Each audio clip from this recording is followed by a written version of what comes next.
Zacharie chapitre 3, verset 3 à 4.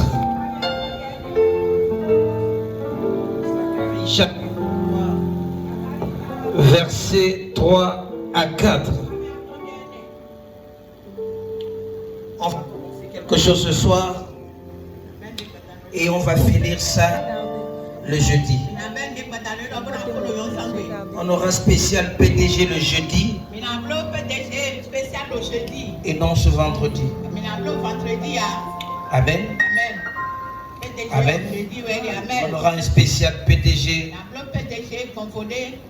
ce jeudi. Je te dirai pourquoi. Je lis dans le nom de Jésus. Amen. Or, Josué était couvert de vêtements sales et il se tenait debout devant l'ange. L'ange, prenant la parole, dit à ceux qui étaient devant lui, ôtez-lui les vêtements sales.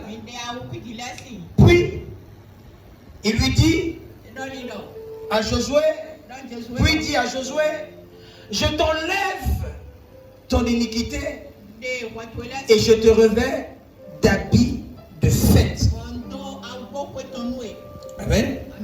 Assieds-toi, on va aller très très rapidement.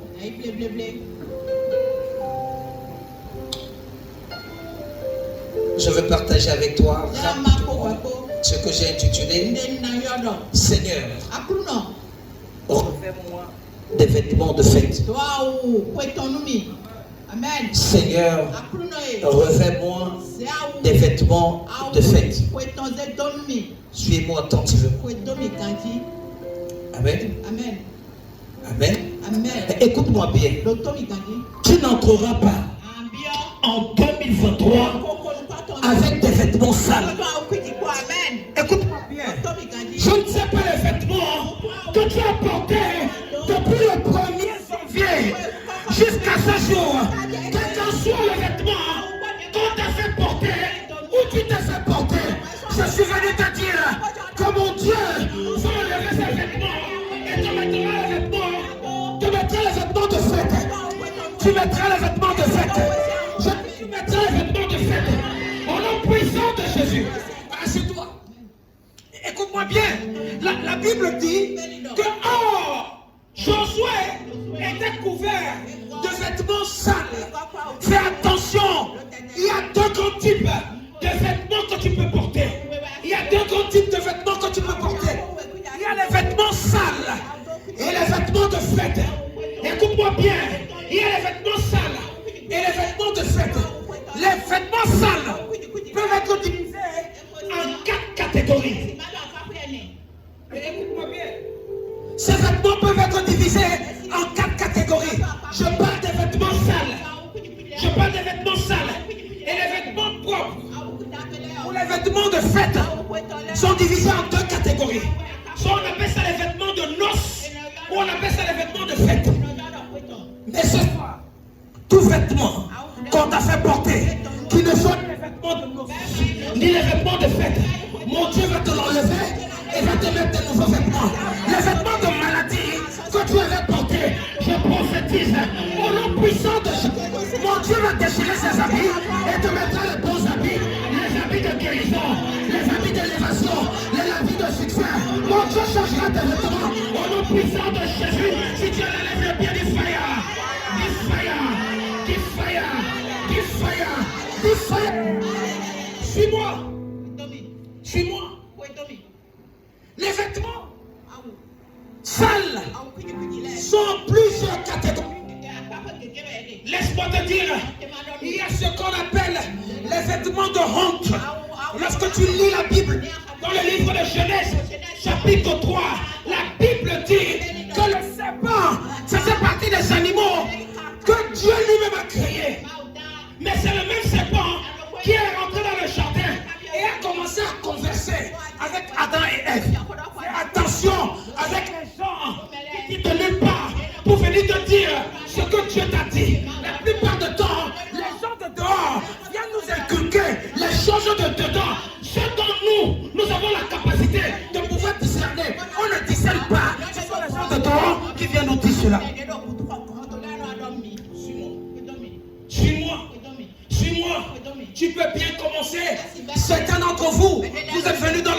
de Dieu. Mais le problème, c'est que quoi? Dans la maison de Dieu, vous avez donné accès au sépa de venir vous parler de ce qui n'est pas de la maison de Dieu, mais de ce qui se passe dehors. Suis-moi. Suis-moi. Suis-moi. Le serpent était le plus rusé de tous les animaux des champs que Dieu avait fait. Écoute-moi bien. Le sorcier là, celle-là qui est là à côté de toi, qui vient te dire quelque chose, c'est une créature de Dieu. Mais le problème c'est que quoi? Elle ne s'adapte pas, ou elle ne s'y connaît pas des choses de Dieu comme toi et moi.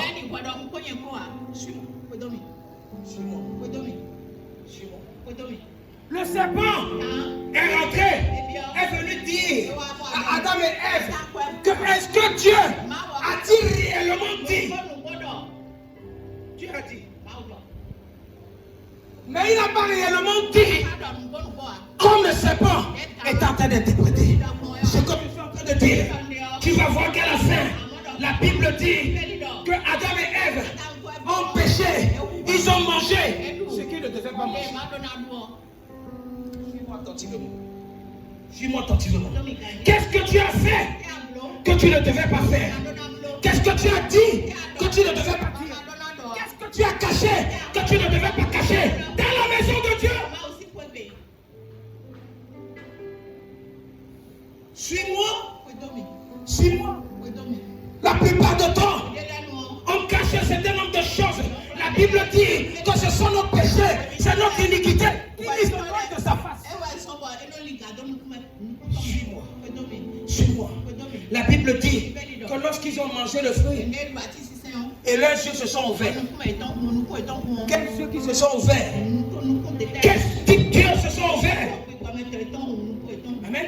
Un moment, tu ne peux plus voir les choses spirituelles. Tu commences à voir les choses charnelles. Ce sont les choses charnelles qui se sont ouvertes. La Bible dit que leurs yeux se sont ouverts. Mets-moi ça le verset 7.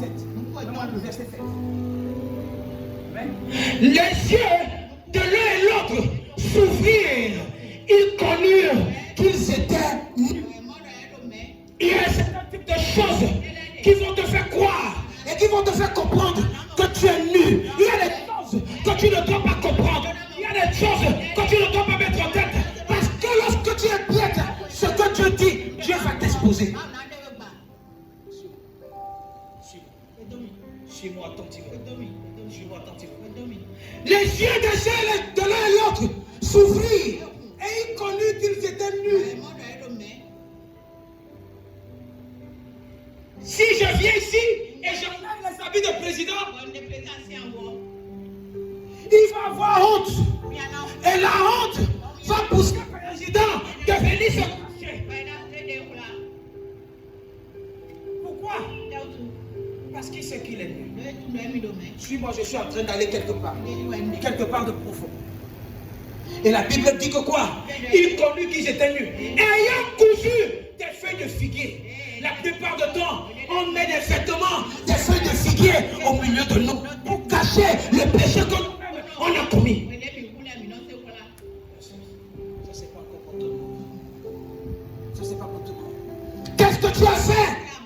Qu'est-ce que tu as fait? Qu'est-ce que tu as fait? Tu ne voudrais pas que les gens sachent. Tu es passé par où? Tu as mis tes mains où? Tu t'es confié à qui? À quoi? Les vêtements de la honte. Les vêtements de la honte sont parfois ce qu'on ne peut pas se positionner avec les uns et les autres. Parce qu'on se sent coupable. Les vêtements de la honte, c'est ce que nous-mêmes on fait. Nous-mêmes on fait. Écoute-moi, lorsque tu as commis un forfait quelque part, tu vas avoir honte de partir par là.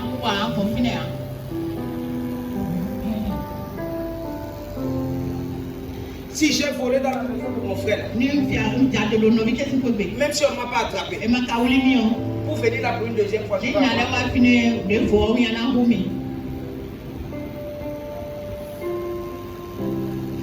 ils se sont fait cousu eux-mêmes des feuilles de figuier. caché? Qu'est-ce que tu caches? Et tu penses que Dieu ne t'a pas vu? Qu'est-ce que tu caches? La plupart du temps, lorsqu'on arrive en fin d'année comme ça, là, on commence à faire le bilan. Qu'est-ce que tu as fait depuis le premier et tu pensais que Dieu n'avait pas vu?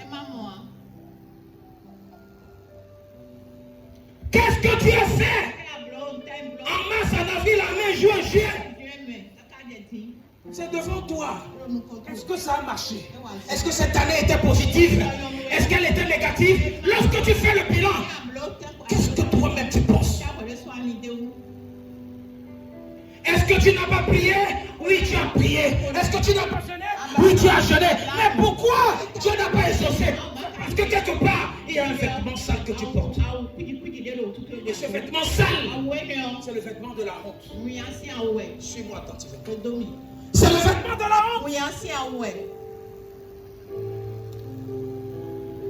Mais la Bible dit ici que lorsque ils ont, leurs yeux se sont ouverts, le prochain verset dit que quoi?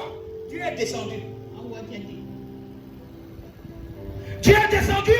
Dieu a commencé à appeler Adam. Tu es où? Il s'est caché. Il dit, j'ai entendu ta voix. Mais je me suis caché parce que j'étais nu. Il lui dit, qui t'a dit que tu es nu? Certains d'entre vous, le problème, c'est que vous n'entendez pas la voix de Dieu. C'est pourquoi je dis, lorsque parfois il y a les gens qui viennent ici là nous distraire. Lorsque je commence à prêcher, on ferme les portes. Je sais pourquoi. Parce qu'il y a des choses, une certaine nourriture que certaines personnes ne doivent pas manger. La nourriture solide. Écoute-moi. Écoute-moi. Tout le monde n'ira pas au ciel. On dit que le chemin des cieux est comment? Rétréci. C'est pas pour tout le monde. C'est pas pour tout le monde. L'Éternel dit, qui t'a appris que tu es nu? Est-ce que tu as mangé de l'arbre que je t'avais défendu à manger? Écoute-moi. Peut-être tu avais mangé. Peut-être tu as péché. Peut-être tu as fait quelque chose qui t'a causé de préjudice jusqu'ici. Amen. Mais le verset 21 me dit quelque chose. Le verset 21 me dit quelque chose. Tu ne mettras pas ces vêtements-là pour longtemps. L'Éternel Dieu fit à Adam et à sa femme des habits de peau et il les revêtit. Écoute-moi bien. Revêtir quelqu'un, ça veut dire que quoi? La personne avait déjà porté des habits et tu viens enlever ces habits-là et tu lui mets de nouveaux habits. Je prophétise, avant la fin de cette année, même si c'est 3 jours, en cette dernière semaine de la fin de cette année, mon Dieu va te revêtir. Mon Dieu va te revêtir. Il va te mettre de nouveaux habits. Il va te mettre de vrais habits. Des habits de fête, des habits de noces. Au nom puissant de Jésus, lève le pied du foyer. C'est tout. Écoute-moi, parfois tu veux faire des choses de toi-même. La Bible dit que quoi? Lorsqu'ils ont péché, ils sont allés eux-mêmes pour les habits avec les feuilles de figue. Mais ici, tu n'as pas compris. Le Dieu qu'on prie dans ce ministère, c'est un styliste modéliste. Ils connaissent oh God. Écoute-moi, les fashion que tu penses que tu connais fashion. Il crée encore des modèles. On dit que Dieu fit. Il n'a pas commandé ça. Lui-même, à cause de toi, il a commencé à couper le pantalon, il coupe la jupe, il coupe la chemise. Il te fait ça sur mesure, que ça te ressemble. Je prophétise au nom puissant de Jésus. Les nouveaux habits vont venir. Ça ne viendra pas de ton pasteur, ça ne viendra pas de ton prophète, ça ne viendra pas de l'ami, ça ne viendra pas d'une amie. Mais Dieu va t'accorder de nouveaux habits. Il va t'accorder de nouveaux habits. Il t'accorde de nouveaux habits. Puissant de Jésus. Assieds-toi. Et l'Éternel Dieu fit Adam et à sa femme des habits de peau. Et il est revêtu. Écoute-moi bien. Écoute-moi bien. Il y a une révélation ici, je ne sais pas si je vais partager ça avec toi. Écoute-moi. Parmi les vêtements, il y a les vêtements. Il y a les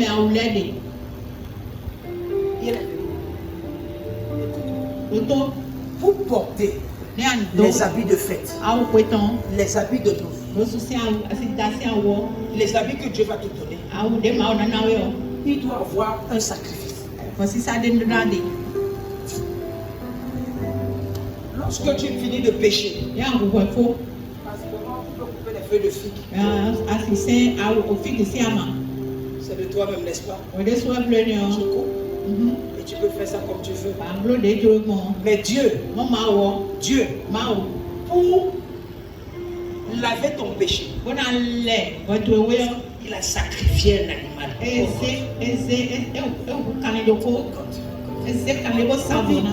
C'est ce qu'il n'a pas pris de figue pour coudre les habits.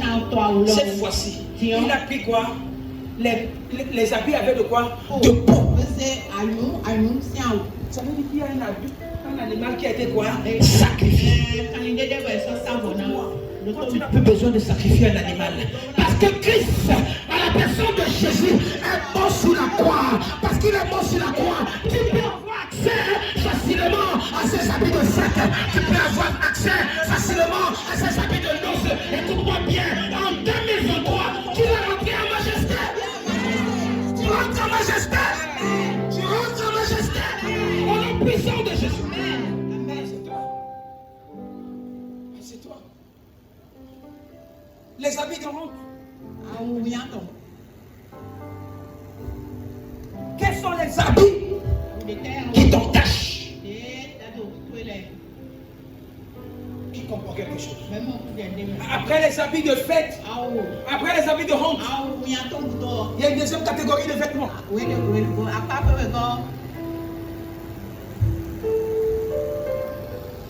Écoute-moi.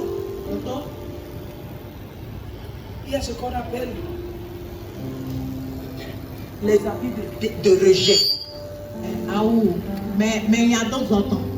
Les habits de rejet. Suis-moi. Suis-moi. Les habits de rejet. Certains d'entre vous, vous portez ça, vous ne savez même pas. La Bible dit que quoi? Il y a un homme qui avait organisé une fête à l'occasion de son fils. Il a envoyé les billets d'invitation aux personnes, aux frères personnes. Les gens là ne sont pas venus. Le jour de la fête, il a fini de préparer, il a fait traiteur. Venez manger. Les gens ne sont pas venus. Il envoie ses serviteurs. Il dit allez prendre, allez les forcer. Les gens disaient que c'est à cause de la nourriture. Les gens disent que non, on va aller au champ. D'autres disent que non, on va aller faire nos affaires. Quand ils insistaient, on a attrapé ceux-là qu'on avait envoyés là. On les a frappés, on les a tués. Et on a rapporté ça à ce roi-là. Le roi dit ok, quels sont ceux qui ont fait ça? Il a tué tout le monde et il a tué même. Il a rasé la ville. Mais ce qui m'intéresse ici là, il a dit à ses serviteurs, allez sur la voie publique. Prenez tous les nangaboko qui sont là-bas. Prenez les enfants de la rue là. Amenez-les les bons et les mauvais. Amenez-les à manger. La Bible a attiré mon attention. Quand j'ai vu ça, j'ai commencé à prier. La Bible dit que lorsque le roi est venu, parmi les gens qui étaient assis, il est venu. Il a demandé à eux, tu fais quoi là? Tu as fait comment pour entrer ici? Tu as fait comment pour entrer ici? Le gars était quoi, bouche bée. Il ne savait pas comment est-ce qu'il va expliquer ça. On va lui dire, prenez le livre. Ce que je suis en train de dire, certains d'entre vous, je vous ai dit ça ici, vous arrivez même dans les réceptions fatales. On passe le temps comme ça va pour donner à quelqu'un. Pourquoi? Parce que quels qu'en soient les habits que tu portes, ces habits-là deviennent quoi? Les habits de rejet.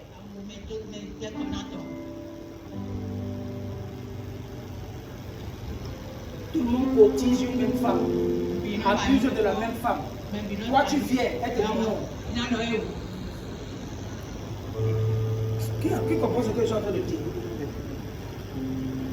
Tu viens avec tes baskets propres. Tu viens. Il y a des gars comme ça.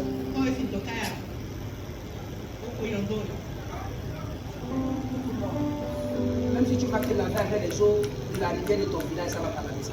Une société où on prend tout le monde, toi tu viens, on ne prend pas ton dossier. Tu ne comprends pas. Mets-moi ça, je pense que c'est dans le livre de Matthieu chapitre 22. Matthieu chapitre 22. Commencez à partir du verset. Mets-moi ça. Déjà au début. Jésus prenant la parole, la parole de nouveau en parabole et dit, continue. Le royaume des cieux est semblable à un roi qui fit des noces pour son fils. Il envoya ses serviteurs appeler ceux qui étaient invités aux noces, mais ils ne voulurent pas venir. Continue. Il envoya encore d'autres serviteurs en disant, dites aux conviés, voici, j'ai préparé mon festin, mes bœufs et mes bêtes.